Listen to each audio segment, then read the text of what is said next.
alayhi salatu wassalam.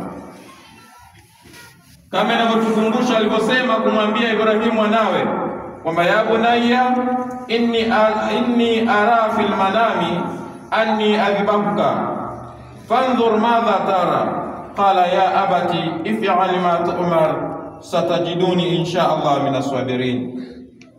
Hapa Ibrahimu alikuwa anamwambia mwanawe kwamba mwanangu, mimi nimeota katika njozi kwamba mimi nikikuchinja wewe, hebu litizame jambo hili namna gani lilivyo. Mtoto naye akarudisha majibu kwa baba yake kwamba ya abati if'ali bima tu'mar, fanya yale ambayo umeamrishwa, satajiduni inshallah minas sabirin, basi utakuja kukutana na mimi endapo Mungu akipenda, nitakuwa ni miongoni mwa watu wenye kufanya subira. Ndipo mimi nawe umati Muhammad sallallahu alaihi wasallama tukanasibishwa na kundi hili na tukio hili pale Mwenyezi Mungu alipomwambia Mtume Muhammad sallallahu alaihi wasallama, inna a'tainaka al-kauthar fasalli li rabbika wanhar inna shani'aka huwal abtar, kwamba hakika tumekupa khairi nyingi. Fasalli li rabbika wanhar, basi sali kwa ajili ya Mola wako na uchinje. Kichinjo hiki kinachomaanishwa hapa ndugu zangu ni kichinjo cha Eid Udhuhiya.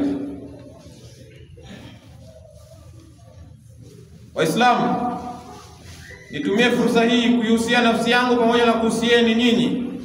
Baada ya kumaliza ibada hii, basi sote turejee majumbani kwetu kwa lengo la kwenda kutekeleza sunna hii ya mtume wetu Muhammad sallallahu alayhi wasallam.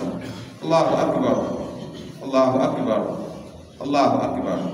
Kwa nini tunachinja? Lengo kubwa wa Uislamu ni kujitakasa na kujikurubisha kwa Mwenyezi Mungu Subhanahu wa Ta'ala.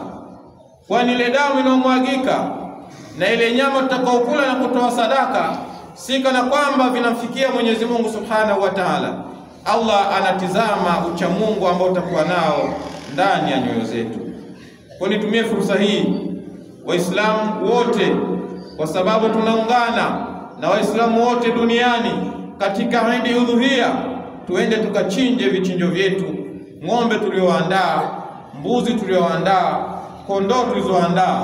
Lakini tusahau vichinjo hivi ambavyo tunavichinja si kana kwamba tuvitumie vyote sisi na familia zetu. Hapana, tuvigawe, tubakishe kidogo kwa ajili ya familia zetu, lakini tusisahau majirani zetu ambao wanatuzunguka pasina kujali itikadi zao au imani zao.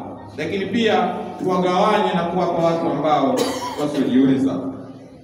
Barakallahu li wa lakum fil Qur'an al-azim wa nafa'ani wa iyyakum bil ayati wa dhikril hakim.